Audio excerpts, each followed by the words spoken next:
राम राम। क्या हाल चाल है वही सबके। असल में क्या है कि घर से कहीं आना जाना हो नहीं रहा है, क्योंकि लिखने का काम शुरू है। सोचा कि आज फिर एक और कहानी सुनाता हूँ। बहुत ही इंटरेस्टिंग कहानी है, बाकी कहानियों की तरह। बट पिछली कहानियों से ही कहानी बिल्कुल अलग है।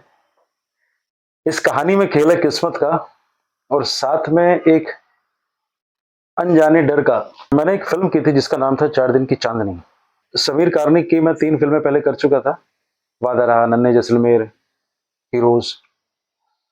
और जो 4 दिन की चांदनी थी उसकी कास्टिंग पूरी हो चुकी थी और ये लोग शूट पे जाने वाले थे।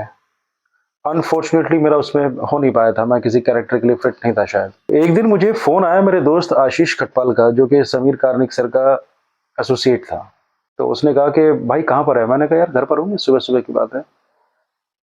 तो उसने कहा कि तू जो है 12 बजे तक ऑफिस आ सकता है। मैंने कहा हाँ आ जाऊंगा यार, बता क्या बात है। कह रहा तू 12 बजे तक फटाफट से, मतलब जो है 12 बजे से लेट मत होना, और 12 बजे तक ऑफिस आ जा।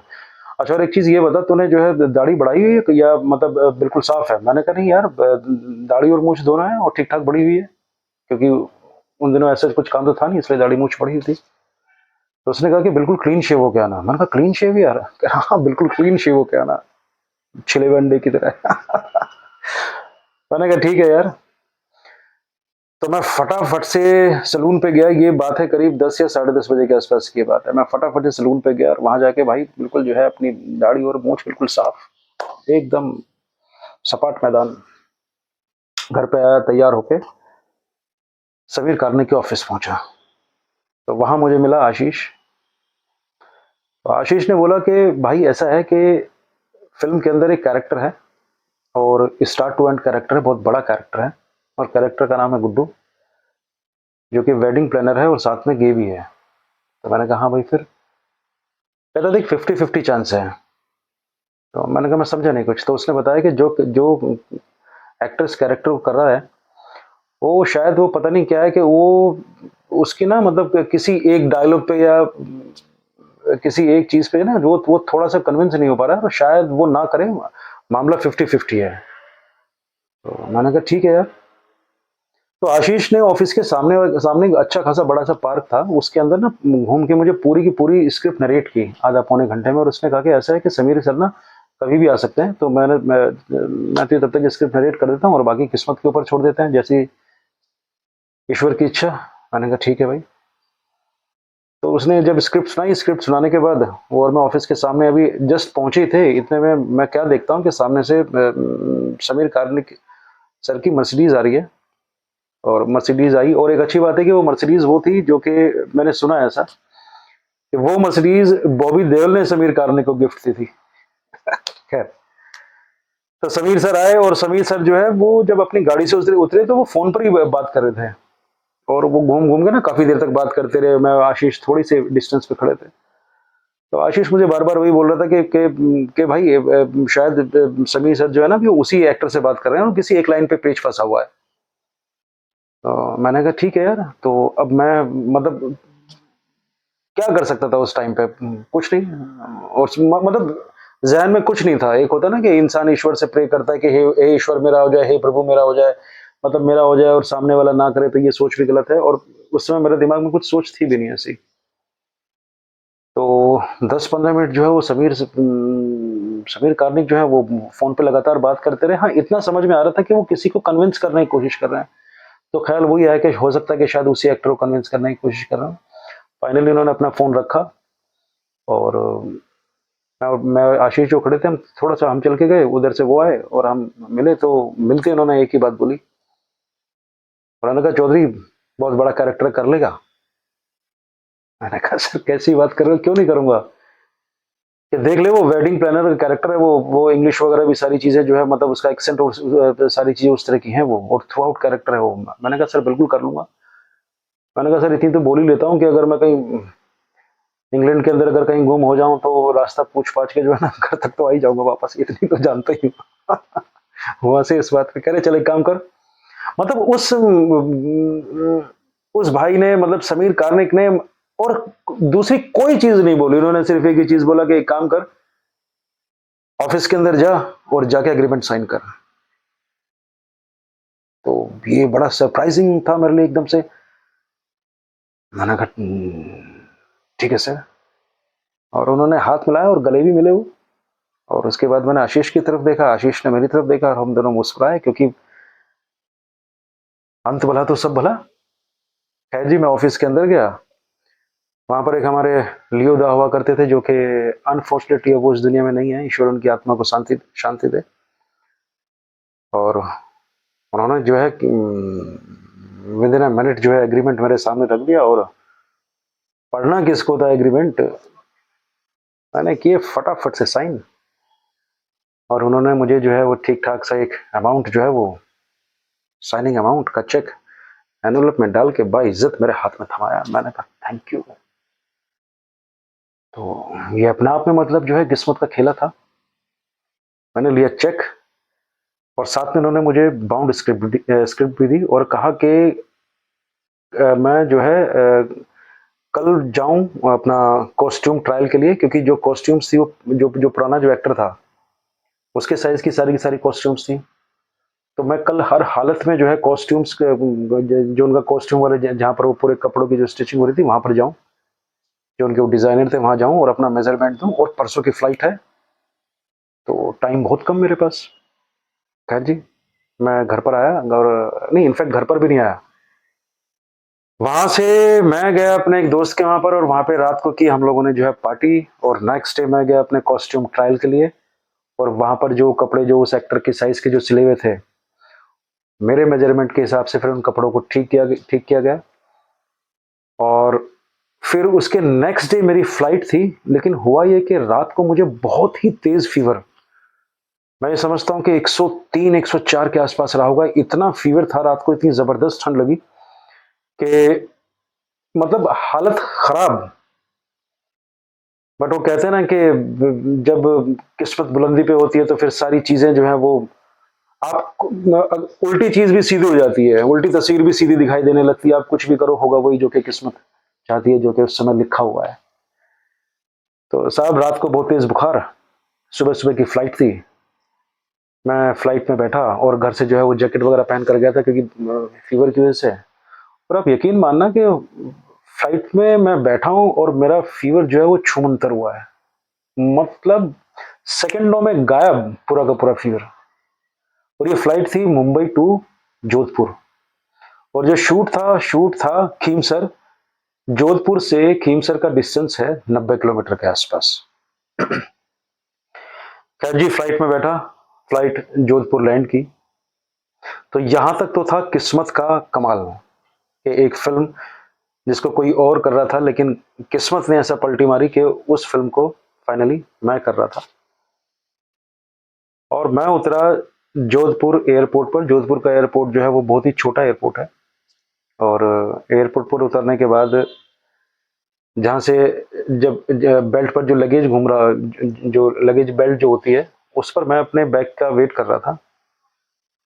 और तभी मेरी अचानक से नजर पड़ी कि थोड़ी थोड़ी सी दूरी पर ना एक और एक्टर खड़ा है। और उस एक्टर का नाम है हरीश। हरीश हैं कि साउथ की बहुत सारी फिल्म्स की हैं और एक टाइम पर जो है बहुत ही जाना माना नाम था साउथ की इंडस्ट्री में हरीश का। और हिंदी फिल्म्स में भी हरीश ने काफ़ी काम किया है। हरीश ने डेब्यू किया था प्रेम कैदी से, करिश्मा कपूर के अपोजिट। तो मैंने देखा, मैंने कहा हाँ यार ये तो हरीश है, मतलब रेनाउंड फेस है। खैर तब तक जो है बेल्ट पर मेरा लगेज आ गया और मैंने अपना वो जो जो ट्रॉली बैग था छोटा सा, वो ट्रॉली बैग लिया। और ट्रॉली बैग लेके मैं जो है जैसे गेट की तरफ बढ़ा, क्योंकि छोटा एयरपोर्ट है, तो मैं देखता हूँ कि मेन गेट पर बहुत सारे फोटोग्राफर्स खड़े हैं। और वो एक साथ, मतलब जैसे होता है ना बहुत जल्दी जल्दी जो फोटोग्राफ्स जब क्लिक करते हैं, कच कच कच कच कच कच कच कच कच, और बहुत सारे फोटोग्राफ्स और फ्लैश चमक रही हैं। भाई साहब यकीन मानना मैं डर गया, क्योंकि मैं ना तो इतना बड़ा एक्टर हूँ और ना मैंने कभी लाइफ में कुछ ऐसा काम किया है कि जिसकी वजह से फोटोग्राफर्स मेरे इतने फोटोग्राफ्स क्लिक करें। लिटरली मुझे कुछ समझ में नहीं आ रहा था। मुझे ऐसा लग रहा था कि शायद पता नहीं मैंने कहीं कुछ क्राइम कर दिया है। मैं अंदर से बड़ा डर गया था। और कच कच कच कच कच फोटोग्राफ्स जो है क्लिक हो रहे हैं। मेरी कदमों की रफ्तार बढ़ गई और मुझे कुछ समझ में नहीं आ रहा था। और रफ्तार इतनी तेज थी कि मैं मतलब गर्दन नीचे करके और ट्रॉली बैग को खींचते हुए और एक झटके के साथ उन फोटोग्राफ्स को क्लिक कर गया। और मेन गेट क्रॉस करने के बाद भी रुका नहीं, वहां से चलते ही चला जा रहा हूँ, और चूंकि पार्किंग जो है वो बिल्कुल एयरपोर्ट से मिली हुई है, और मैं पार्किंग की तरफ जो है चलता हुआ जा रहा हूँ। इसी बीच में क्या देखता हूँ कि मैं एक इनोवा के पास आके रुक गया, और अभी रुका ही था इनोवा के पास आके, क्योंकि मुझे लगा कि शायद 2-3 गाड़ियां खड़ी थी जिन पे ना वो लिखा हुआ भी था फिल्म का, क्योंकि जब रिसीव करने आते हैं तो कोई प्रॉब्लम ना हो, तो वो पंपलेट जो है चिपकी हुई थी। तो अभी मैं भाई साहब इनोवा के पास पहुंचा ही था कि तभी देखता हूँ कि 3-4 फुट ड्राइवर्स आ गए और उन्होंने मुझे घेर लिया है। तो जो मेरा डर था वो और बढ़ गया अंदर से, और फिर वही फील आया कि यार कि कहीं सचमुच में मैंने कुछ गलत तो नहीं कर दिया है। तो जब वो फोटोग्राफर्स मेरे पास आए, वो तो उन्होंने कहा कि सुधीर आप ही का नाम है? तो अब वो डर और बढ़ गया कि मतलब यार इनको ये भी पता है, मेरा नाम भी पता है। तो मैंने बड़ी हिचकिचाहट से उनसे ये बात की, उनसे बोला था, मैंने कहा हाँ जी मेरा ही नाम सुधीर है, क्या हुआ? तो उन फोटोग्राफर्स को समझ में ये बात आ गई थी कि मैं अंदर से थोड़ा सा डरा हुआ हूँ और हल्का सा नर्वस हूँ, तो उन्होंने मेरी थोड़ी सी हिम्मत बनाई और कहा कि नहीं नहीं सर आप डरिए मत, ऐसा कुछ नहीं हुआ है। हमें तो फिल्म के प्रमोशन के लिए ना, हाँ नहीं नहीं सॉरी सॉरी, इससे पहले उन्होंने पूछा कि सुधीर, मैंने कहा हाँ सुधीर, तो उन्होंने फिर कहा कि आपने जो है समीर कार्तिक के साथ पहले भी फिल्म्स की है? मैंने कहा हाँ सर की है, हीरोज की है, नन्हे जैसलमेर की है, वादा रहा की है। मैंने कहा कहीं कुछ गलती हुई है? तो तब उन्होंने कहा था कि नहीं नहीं आप डरिए मत, आपसे कोई गलती नहीं हुई है। असल में क्या है कि हमें प्रमोशन के लिए, क्योंकि जब भी कभी फिल्म कहीं आउटडोर पर जाती है तो फिल्म के प्रमोशन के लिए सारी चीज की जाती है, तो फिल्म के प्रमोशन के लिए हम लोगों को यहाँ पर भेजा गया, इसलिए आपसे आपका इंटरव्यू लेना था और आपकी फोटोग्राफ्स क्लिक करनी थी। जब उन्होंने ये बात कही तब जाके मेरी सांस में सांस आई और मैं थोड़ा सा नॉर्मल हुआ।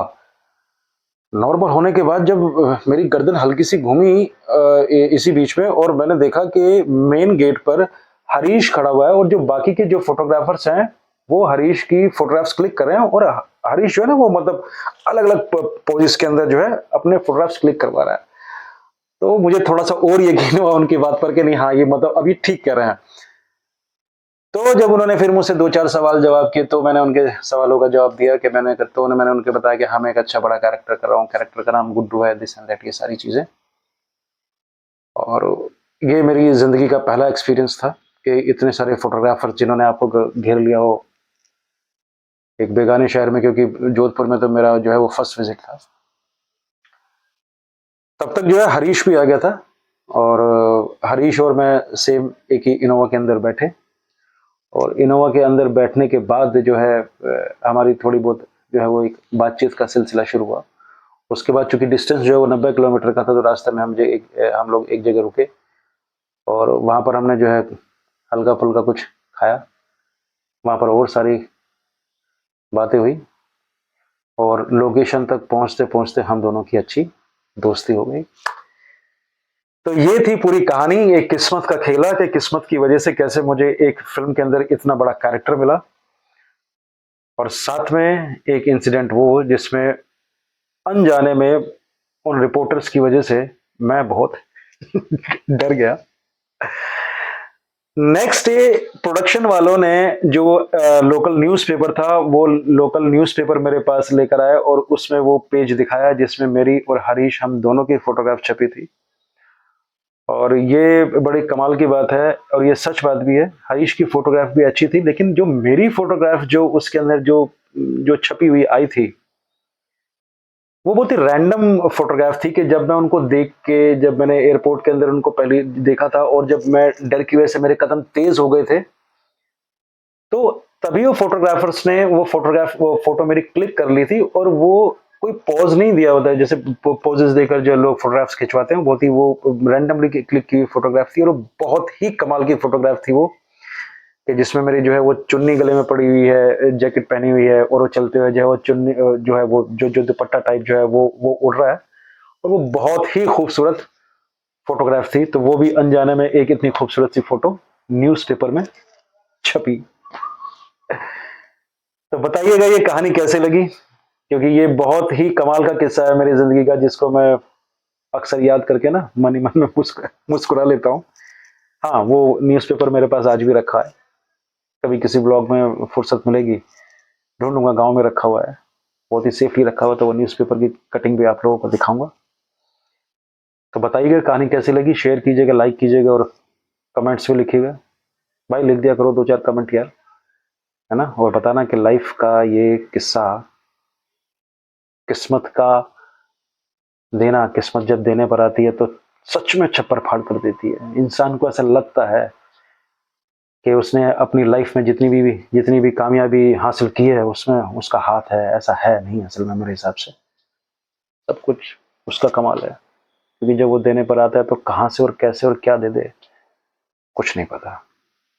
तो आज का व्लॉग मैं यहीं पर समाप्त करता हूँ, और आखिरी में वही बात जो मैं हमेशा कहता हूँ, राम राम राम राम राम राम, बोल वीर बजरंगी की जय।